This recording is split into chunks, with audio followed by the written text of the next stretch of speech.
नमस्कार दोस्तों, स्वागत है सभी का लक्ष्य क्लासेज के ऑनलाइन प्लेटफॉर्म पर। मेरे प्यारे दोस्तों, जैसा कि आपको पता है और पीछे लिखा हुआ भी है, राजस्थान कोऑपरेटिव रिक्वायरमेंट यानी कोऑपरेटिव डिपार्टमेंट में आई एक बहुत प्यारी सी वैकेंसी। और आज हम इसी वीडियो में जानने वाले हैं कि कौन कौन से पदों पर, कितने पदों पर, आयु सीमा क्या है, योग्यता क्या है, साथ ही साथ में अगर इस एग्जाम को आप क्लियर करना चाहते हैं तो आपको क्या से क्या पढ़ना पड़ेगा, पूरी की पूरी जानकारी लेकर के आपके सामने आ चुका हूं। तो मेरे सभी प्यारे साथियों से निवेदन है, जल्दी से जल्दी शेयर कर दीजिएगा, लाइक कर दीजिएगा। आपके किसी भी प्रकार की कोई भी समस्या हो उसका समाधान आप कमेंट के माध्यम से जरूर बताना, हमारी टीम उसका समाधान जरूर करेगी। तो मेरे प्यारे भाइयों, जल्दी से जल्दी आप शेयर जरूर कर दीजिए। जैसा कि आप यहां पर देख पा रहे हैं कि Rajasthan cooperative requirement board Jaipur, जिसने एक विज्ञप्ति निकाली है 6 अक्टूबर 2023 को। क्या विज्ञप्ति निकाली है, क्या नोटिफिकेशन है, तो मेरे प्यारे साथियों यहां पर ध्यान से समझना। ये बोलते हैं कि examination for requirement to various post of the Rajasthan state cooperative bank limited. Cooperative bank जो है ना, उसमें विज्ञप्ति है। और विज्ञप्ति जो कोऑपरेटिव बैंक में है, जैसे आपने लिखा यहां अपेक्स बैंक है, साथ ही साथ में यहां पर सेंट्रल कोऑपरेटिव बैंक यानी DCCBS, इनमें वैकेंसी है। यानी याद रखिएगा, कोऑपरेटिव डिपार्टमेंट है, कोऑपरेटिव बैंक में वैकेंसी है। किस किस पदों पर होने वाली है, कितने पदों पर होने वाली है, क्या क्या है इसमें, तो यहां पर आप जरा ध्यान से देखेंगे। यहां पर आप देख पा रहे हैं पोस्ट के बारे में कि कितने पदों पर है। प्यारे साथियों, सबसे पहली पोस्ट है सीनियर मैनेजर की। जो सीनियर मैनेजर की है वो नॉन TSP में एक पोस्ट है, हालांकि TSP में इसकी कोई पोस्ट नहीं है। बात करें हम ओनली मैनेजर की, तो नॉन TSP में 81 है और TSP में 7 है। और इसके अलावा जो शहरी या जनजाति है, जो 12 का एरिया है, उसमें एक है। ऐसे करके टोटल 89 पदों पर है। प्यारे दोस्तों, आपको चाहिए केवल एक पद, आपको रिक्वायरमेंट है ओनली एक पद की। तो आप ये ना सोचें कि इसमें पद कम है। अगर यहां पर बात करें कंप्यूटर प्रोग्रामर की, तो नॉन TSP में 5 है और यहां पर टोटल 5। और बैंकिंग असिस्टेंट की बात करें तो 494 है नॉन TSP में, 35 है TSP में। और ऐसे करके जो 12 शहरिया एरिया जो है उसमें 11 है, यानी 540 पदों पर यह भर्ती परीक्षा हो रही है। टोटल की बात करें तो टोटल नॉन TSP में 581 है, TSP में 42 पदों पर है। और 12 और शहरिया जो जनजाति है 12 डिस्ट्रिक्ट की, उसकी 12 पोस्ट है, यानी टोटल 635 पदों पर यह भर्ती परीक्षा हो रही है। मेरे प्यारे दोस्तों, राजस्थान का युवा उसमें अप्लाई कर सकता है। क्या क्वालिफिकेशन है, क्या है, ये सब के सब हम आगे जानने वाले हैं। तो एक बार निवेदन है मेरा कि मेरे प्यारे भाइयों, आप शेयर करते रहना, लाइक भी करते रहना। जो भी आपके डाउट्स हैं वो कमेंट्स के माध्यम से आप बता सकते हो। यहां पर बोला गया है कि ऑनलाइन एप्लीकेशन जो होगा ना, वो 18 अक्टूबर से लेकर के 17 नवंबर तक आप कर सकते हो। यानी ऑनलाइन एप्लीकेशन, इसका जो फॉर्म फिलअप होगा ना, वो 18 अक्टूबर से लेकर के 17 नवंबर तक इसका ऑनलाइन फॉर्म अप्लाई होगा। ठीक है। इसके बाद में अगर हम आगे बात करें इसके बारे में, तो यहां पर हम आगे बढ़ते हैं। तो यहां पर देखो क्या लिखा हुआ है, राजस्थान कोऑपरेटिव रिक्वायरमेंट बोर्ड, यानी ये तो सेम वही चीजें हैं। आगे देखते हैं, यहां पर पोस्ट अलग अलग दी हुई है, अलग अलग पोस्ट है।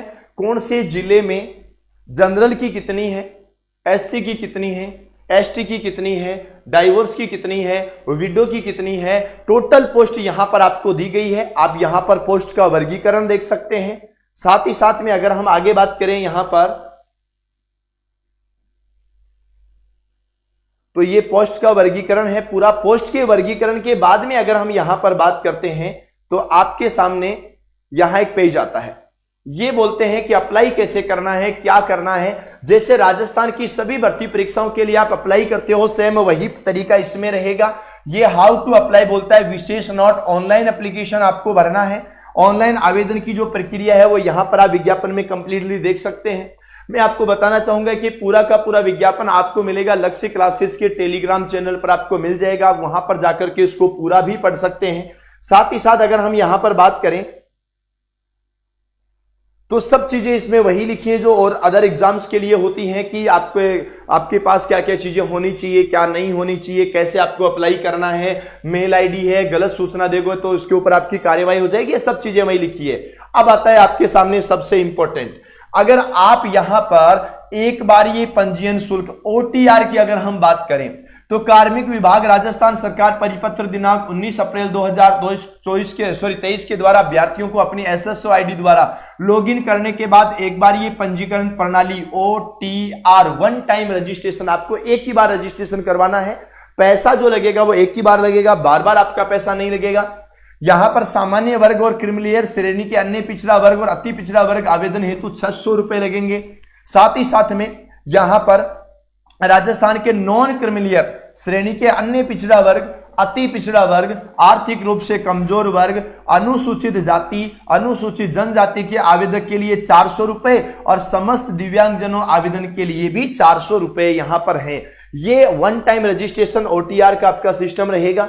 साथ ही साथ अगर हम यहां बात करें कि एग्जाम में आपके क्या क्या आएगा, टाइम और प्लेस ऑफ एग्जाम्स, अगर एग्जाम सेंटर की बात करें तो एग्जाम सेंटर में आपको सबसे लास्ट में बताने वाला हूं राजस्थान में कौन कौन सी जगह इसका एग्जाम सेंटर आता है। बात यह है कि आपको इसमें क्या क्या पढ़ना है, यह आता है सबसे पहले सिलेबस की बात। सबसे पहले सिलेबस की अगर हम बात करें ना तो सीनियर मैनेजर के लिए, सीनियर मैनेजर और मैनेजर दो चीजें, सीनियर मैनेजर और मैनेजर के लिए क्या होने वाला है। इंग्लिश की जो ग्रामर आती है, इंग्लिश की ग्रामर आएगी, 25 क्वेश्चन आएंगे, 25 नंबर का पोर्शन आपको पढ़ना है सीनियर मैनेजर और मैनेजर के लिए। साथ ही साथ में क्वांटिटेटिव एप्टीट्यूड यानी मैथमेटिक्स की बात करें 25 क्वेश्चन 25 नंबर, रीजनिंग की बात करें 25 question 25 number, general knowledge of Rajasthan, Rajasthan की अगर जीके की बात करें 30 क्वेश्चन 30 नंबर, कंप्यूटर नॉलेज की बात करें 25 क्वेश्चन 25 नंबर, और अगर अकाउंटेंसी की बात करें 30 क्वेश्चन 30 नंबर। साथ ही साथ में Rajasthan corporative act 2001, rule 2003, corporative structure of Rajasthan 40 question 40 number के, यानी ये बैंक से संबंधित आपको पढ़ना होगा। जैसे आप अलग अलग एग्जाम देते हो, आपने EORO दिया तो नगर पालिका अधिनियम आपको पढ़ना पड़ा था और सब चीजें कॉमन थी जीके वाला पोर्शन, वैसे ये चीजें हैं, यानी 200 क्वेश्चन होंगे और आपके पास 120 मिनट का समय होगा, ऐसे आपको करना है। अगर कंप्यूटर प्रोग्रामर की बात करें तो कंप्यूटर प्रोग्रामर में आपको क्या क्या पढ़ना पड़ेगा।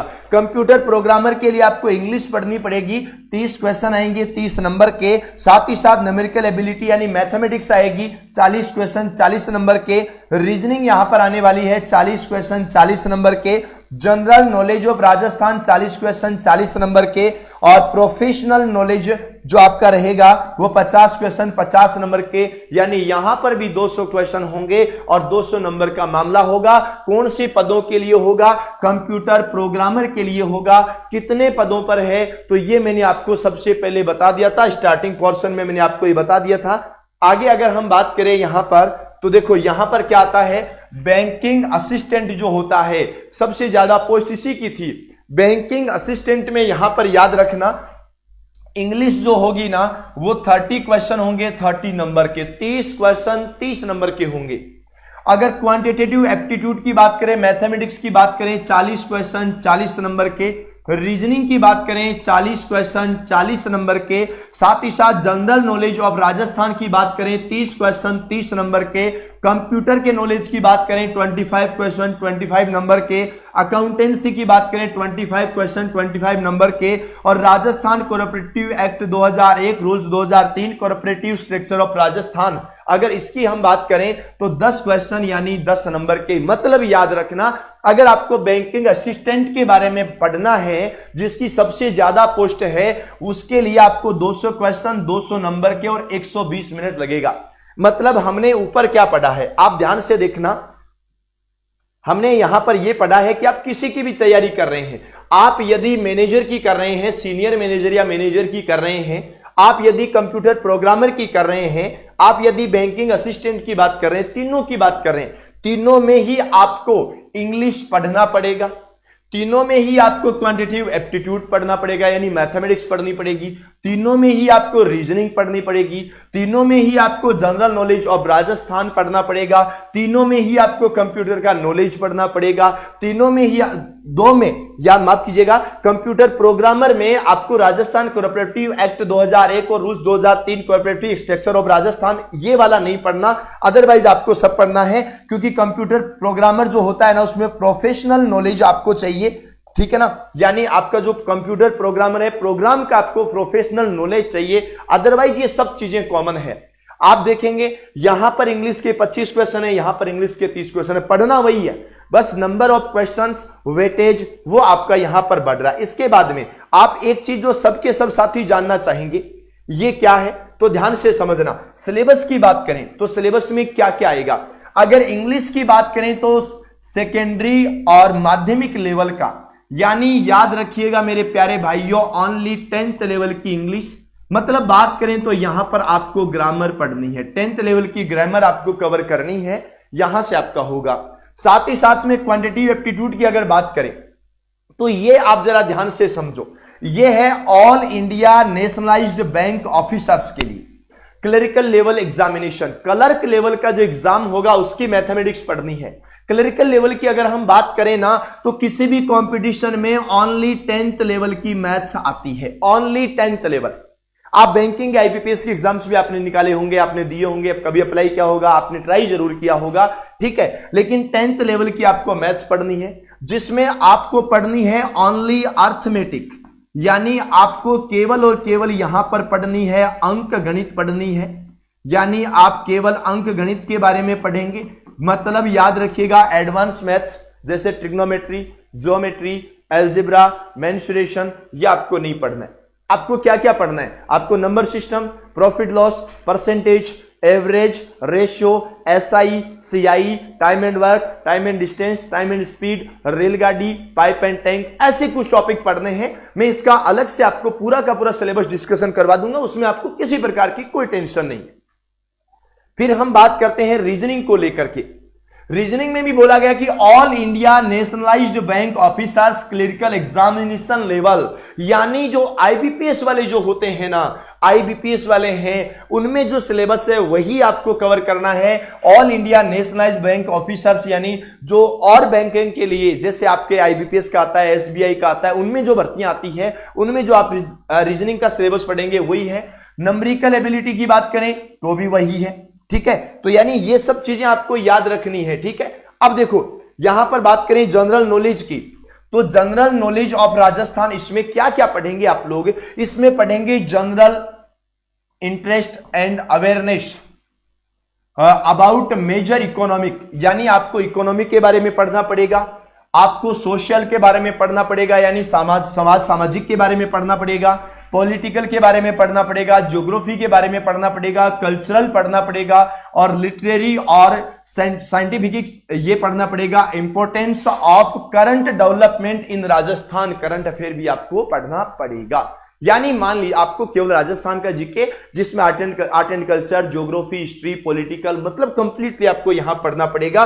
कंप्यूटर नॉलेज की अगर हम बात करें तो यहां पर आता है कि basic knowledge of computer application must include basic knowledge of computers, यानी आपको कंप्यूटर का फंडामेंटल पढ़ना है, ज्यादा लेवल वाला नहीं पढ़ना, कंप्यूटर का फंडामेंटल पढ़ना है, जिसमें आपको पढ़ना होगा हार्डवेयर पढ़ेंगे, सॉफ्टवेयर पढ़ेंगे, और इसके अलावा अगर सीधी बात करें अपन एमएस ऑफिस की, एमएस ऑफिस में भी सब चीजें आ गई आपकी, एमएस एक्सेल आ गया, पावर पॉइंट आ गया, एमएस ऑफिस आ गया, सब चीजें अपन को यहां पर पढ़नी है। साथ ही साथ अगर हम बात करें पावर पॉइंट प्रेजेंटेशन की, ठीक है, अगर अकाउंटिंग की बात करें तो अकाउंटिंग में आपको क्या क्या चीजें पढ़नी पड़ेगी, syllabus of pass course standard, यानी यहां देखना कि यहां पर आपको क्या क्या चीजें पढ़नी है, syllabus of pass course standard, और साथ ही साथ में Rajasthan cooperative act 2001, rule 2003, corporative structure of Rajasthan, ये कंप्लीटली आपको कवर करना है। सर आपको कंप्लीटली डिटेल से आपका पूरा एनालिसिस करवा देंगे सिलेबस का,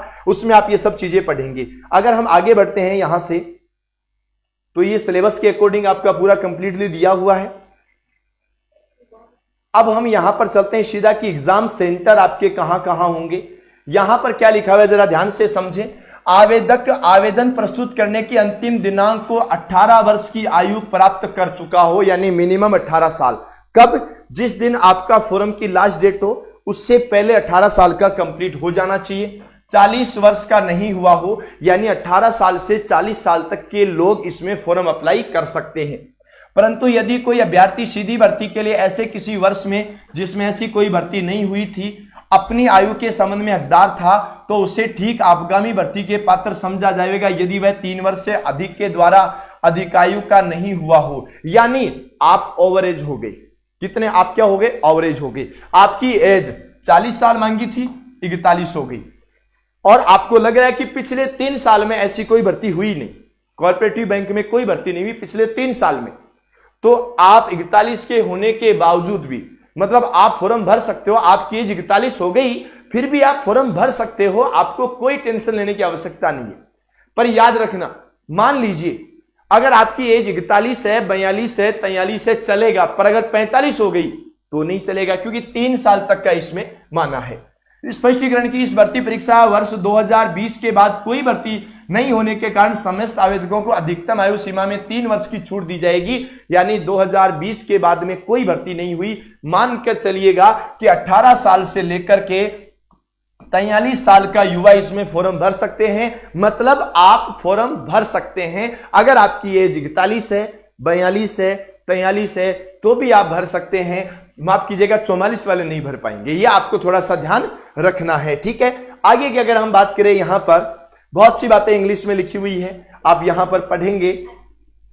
और अगर हम एग्जाम सेंटर की बात करें, देखिएगा इसको पूरा बहुत सी एक अलग सी वीडियो में मैं आपको हर एक स्ट्रक्चर डिपार्टमेंट के बारे में आपको कंप्लीटली अलग से बता दूंगा। यहां पर अगर हम बात करें हैं एग्जाम सेंटर की, कि आपके एग्जाम सेंटर कहां कहां पर आएंगे, तो मेरे प्यारे भाइयों एग्जाम सेंटर की भी हम कुछ बातें कर लेते हैं। आप अगर इस विज्ञप्ति को पूरा पढ़ते हैं जो लक्ष्य क्लासेस के टेलीग्राम चैनल पर अवेलेबल है ऑलरेडी, वहां पर आप देखेंगे। अब आता है आपका एग्जाम सेंटर, कि अगर आप फॉर्म अप्लाई करते हैं तो कहां कहां आपका एग्जाम सेंटर हो सकता है।